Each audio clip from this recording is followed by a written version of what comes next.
I drove nearly 10 hours from Boston to Bramble Creek, Indiana, my car packed with wrapped presents and my mind packed with every excuse to turn back.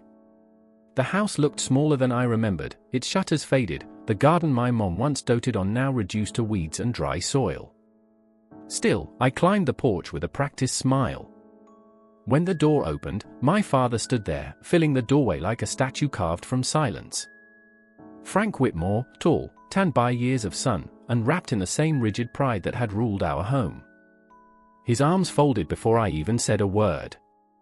He looked at me the way you'd glance at a stranger who'd parked in the wrong driveway. Then, in the same voice that once read bedtime stories and enforced curfews, he said, "We don't have a daughter. Please leave." Standing just behind him was my brother, Tyler. He wasn't shocked. If anything, he seemed amused, a smirk tugging at the edge of his mouth. Dangling from his fingers was a keychain. A purple sunflower charm I got on my 16th birthday. It used to hold my bedroom key. Apparently, it still did. I waited for someone to stop this. To say there'd been a mistake. But no one did. No one flinched, not even my mom, who I hadn't yet seen. And somehow, that silence cut deeper than the rejection. I didn't cry. Didn't raise my voice. I stepped back, my foot catching on the edge of the step. The gift bags in my hands trembled, but I didn't let go. Not yet. What do you do when the place you saved forgets your name? There used to be a photo hanging above the fireplace, a perfect little family portrait. My dad, rigid in his church flannel. Mom, hands folded neatly. Tyler and me on either side like matching bookends. I always smiled too wide. Tyler never smiled at all. Visitors thought we looked like a Hallmark ad. What they didn't know was how forced it all was. How we were told not to mess it up. Frank Whitmore ran our home the same way he ran his work crews. No nonsense, no emotion, and no deviation. Sons were meant to build. Daughters were expected to obey. Tyler could do no wrong. He could belch at the dinner table and still get a laugh. I brought home straight A's and got a glance, maybe a grunted good, before he turned back to his plate. Tyler struggled in school but knew exactly how to echo my father's thoughts. By 15, he had it down to a performance. Mom, Evelyn, was the gentle one. Her hands always smelled of bread dough and lavender lotion. She'd tuck notes in my lunch bag. Wait up for me when I studied late. Once, when I was 13, I overheard her whispering behind the laundry room door, "Claire deserves better than this silence. She's not asking for permission, just acknowledgement." My father didn't yell. He just shut the washer lid and walked away. That was the last time I heard her raise her voice. For a long time, I believed that if I just accomplished enough, I'd finally earn my dad's respect. But every medal, every honor, only seemed to push him further away. He started calling my goals fancy nonsense.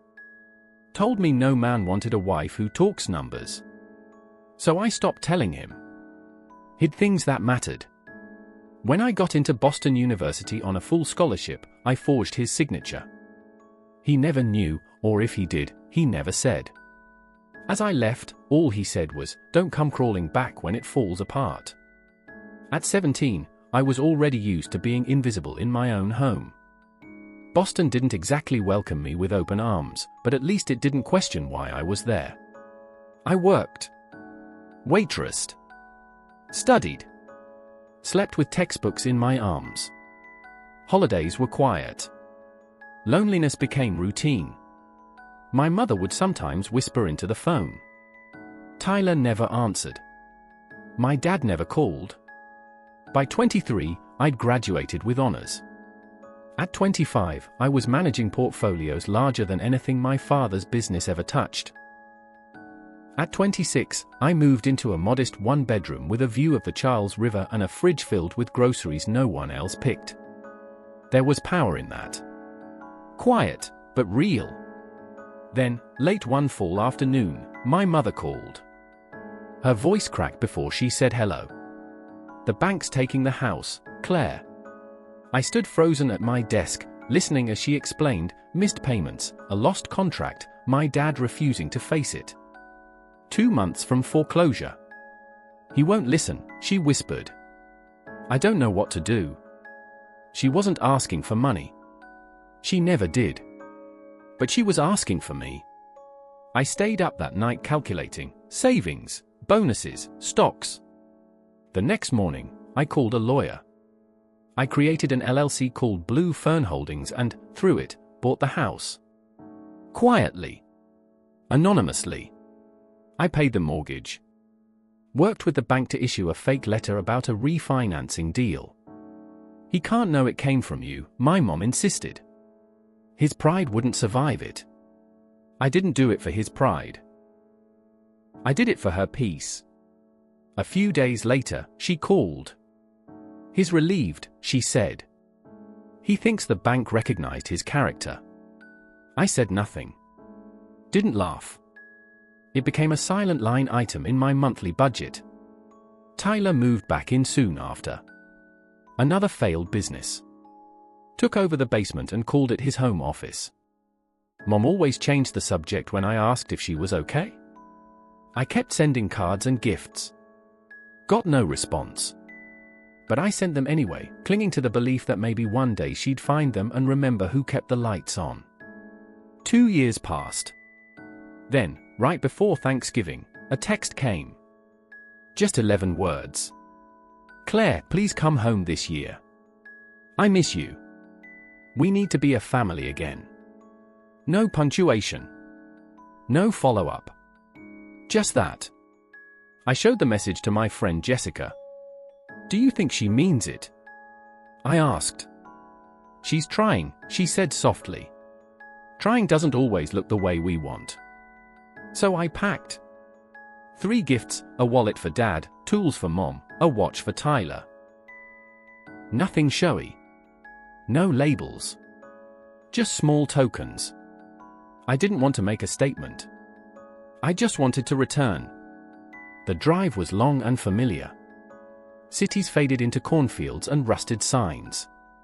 As I pulled onto Sycamore Lane, I noticed the changes. The house looked older. Or maybe I did. The new welcome mat read, the Whitmore family. Plain black, no sunflowers. I rang the bell. The chime buzzed like a motel check-in. Dad opened the door. He looked at me with cold, unreadable eyes. It's me, I said. We don't have a daughter, he replied. Tyler appeared behind him, smirking. In his hand, the sunflower keychain.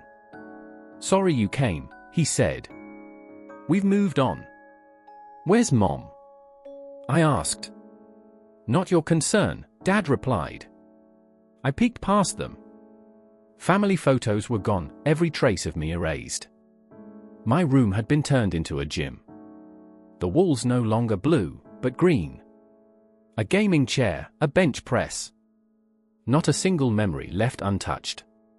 You like what I did with the place? Tyler asked. Needed space for the business. Dad helped last year. Last year. This had been planned. I could have shouted. But I didn't. I looked at the keychain, the one Mom called my keep-going charm. And I knew. This wasn't a misunderstanding. It was intentional. I stepped inside. The house smelled unfamiliar. Gone were the scents of cinnamon and lemon polish. It reeked of protein powder and takeout. Tyler was everywhere, his stuff, his noise, his presence. I turned toward the wall where the photos used to be. The blank spaces spoke louder than words. Dust outlines where I used to exist. Then I heard it, her voice. I didn't agree to any of this, Mom said quietly. She stepped out holding a bundle of mail. My handwriting stared back at me. I found these in Tyler's room. I thought you stopped writing. They were the letters, the photos, the cards. Everything I'd sent, intercepted and hidden. You told them I gave up, I said to Tyler. He shrugged. You left? But I hadn't. I'd tried. Again and again.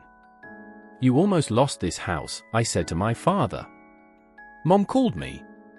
You were 2 months from foreclosure. I bought it. Through a holding company. I've been paying the mortgage. The room went still. I opened the drawer with the documents. They'd been altered. My name replaced. Forged. You were going to sell it, I said to Tyler. You changed the paperwork. He didn't deny it. I had debts. Of course he did. Crypto. Gambling. Another hole. Always another hole. I looked around. This wasn't my home. It never really had been. I'd been erased so someone else could step in. I'm not calling the police, I said. Tyler looked up. Yet. But things are different now. I laid the forged documents on the table like evidence. Tyler will leave tonight. He'll enter a program. No more calls, no more money. No more lies. I turned to my father. You and Mom can stay. But you'll live knowing who really kept this roof over your head.